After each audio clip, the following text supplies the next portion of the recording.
At 4:30 in the morning on October 11th, 1957, a scaffolding pole emerges from a nuclear reactor core. It is dripping molten uranium.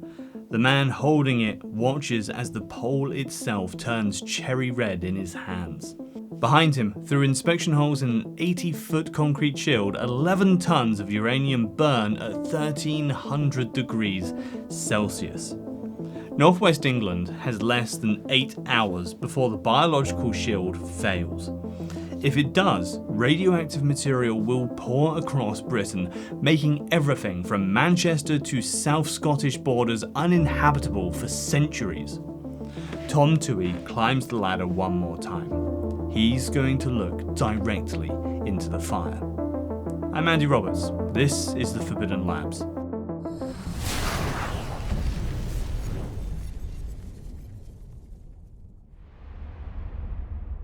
In October 1957, Britain experienced its worst nuclear disaster, a fire that released 20,000 curies of radioactive iodine-131 across Europe, killed up to 240 people through cancer, and nearly destroyed the northwest of England.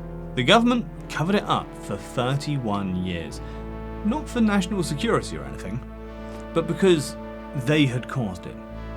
Britain is humiliated. Suez has exposed the empire as a paper tiger. The Soviets just launched Sputnik, and the Americans, our wartime allies, have cut us off completely from nuclear cooperation.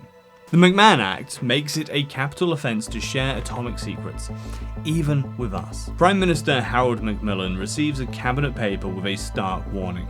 Without a hydrogen bomb, by 1958, Britain will be, and I am quoting the classified document, virtually knocked out as a nuclear power. There's a problem.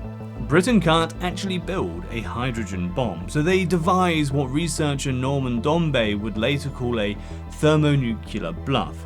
A massive fission bomb called Orange Herald that uses 117 kilograms of highly enriched uranium, marketed as a H-bomb. But it needs tritium, 5 times more tritium than Britain has ever produced. With the test ban treaty deadline approaching, there is no time to build a new reactor. The only option is Windscale Pile No. 1, already 2 years past its design life. Windscale wasn't built for this. Constructed at breakneck speed between 1947 and 1950, it's an air-cooled graphite pile, essentially 2,000 tons of graphite blocks with 1,966 horizontal channels running through them. Each channel holds uranium fuel cartridges wrapped in aluminium.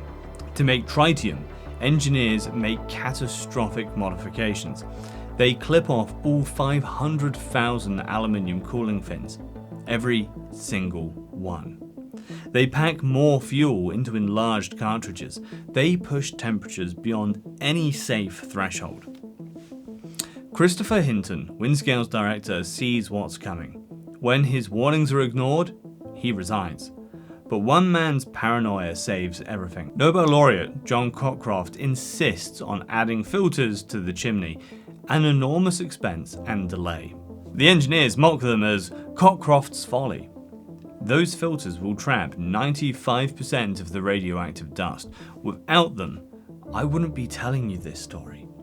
Northwest England would still be uninhabitable. The problems compound. When they clipped those cooling fins, they changed how heat flows through the reactor. But the thermocouples, the temperature sensors, stay in their original positions. Entire sections of the core are now invisible to monitoring. Then there's Wigner's energy. When neutrons bombard graphite, they knock carbon atoms out of position. This stores energy in the crystal lattice like a wound spring.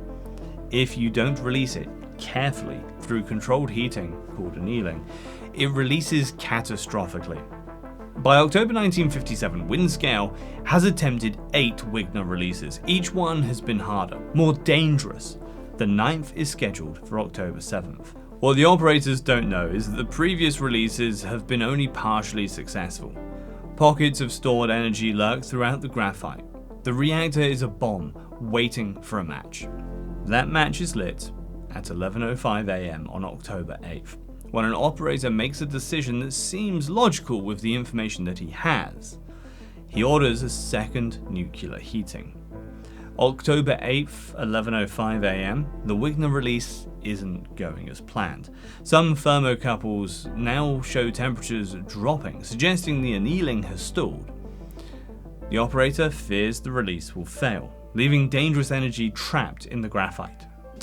Following very sparse instructions, the whole procedure is less than 100 words, he initiates a second nuclear heating. Too soon, too rapidly. The core temperature rockets past 400 degrees Celsius, the highest it has ever been. In channel 2053, the temperature reaches 428 degrees, 3 degrees above the threshold where aluminium penetrates uranium. In laboratory tests, cartridges failed at this temperature within 34 hours. The clock starts ticking. October 9th, the core should be cooling off as the Wigner release completes. It isn't. Stack temperatures climb steadily through the day, 85 degrees and rising. But here's what makes this terrifying. With the cooling air turned off for the Wigner release, there's no flow through the channels. The operators have no way to detect what's happening inside. Uranium cartridges have ruptured. The exposed metal is oxidizing, burning, releasing more heat, creating more ruptures. A chain reaction of fire, not fission.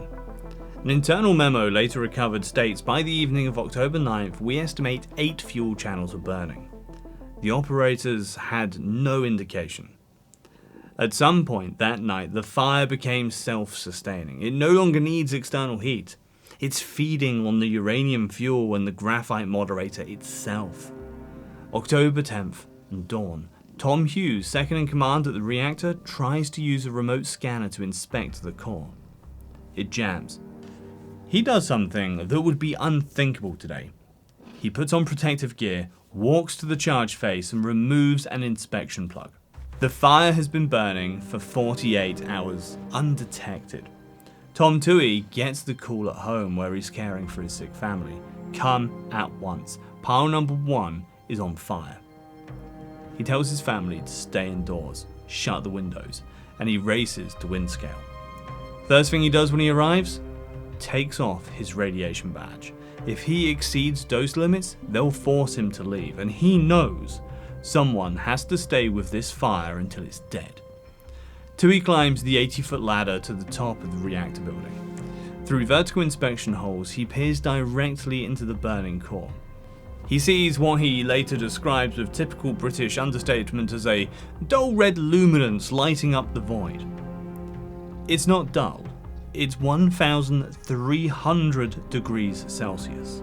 October 11th, 1:30 am, the fire reaches peak intensity. 11 tons of uranium are ablaze. Fuel channels are melting. The magnesium cladding is burning white hot. Tom Tuohy and his team try pushing burning cartridges out with scaffolding poles.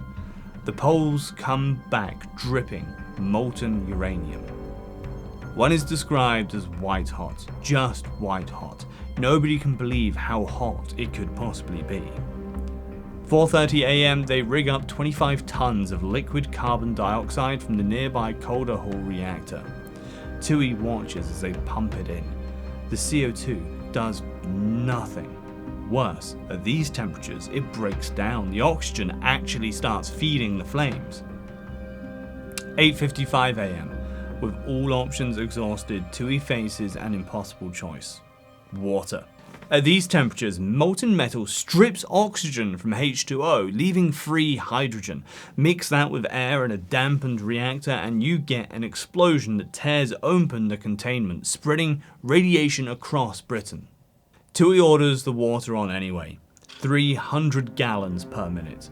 Evacuation plans are drawn up for Cumberland, then Lancashire, then everything to the Scottish border. Noon, and the water is not enough. Tuohy makes his final gamble. He orders everyone out except himself and the fire chief. Then he does something that violates every instinct. He shuts off all cooling air to the reactor. No oxygen for the fire, but also no cooling for the biological shield that's already approaching failure. The fire fights back, trying to suck air from anywhere. Inspection plates stick fast from the vacuum. Tuohy climbs up again and again through the day, watching the flames slowly die. Saturday, October 12th, noon. After burning for 4 days, consuming 11 tons of uranium and releasing 20,000 curies of iodine-131 across Europe, the radioactive plume doesn't blow harmlessly out to sea as the government claims. It spreads southeast across England, over Lancaster, Manchester, Bradford, then across the North Sea to Belgium, the Netherlands, Germany, Norway. Denmark detects it. France detects it. Within 48 hours, milk samples show contamination at 10,000 times normal levels.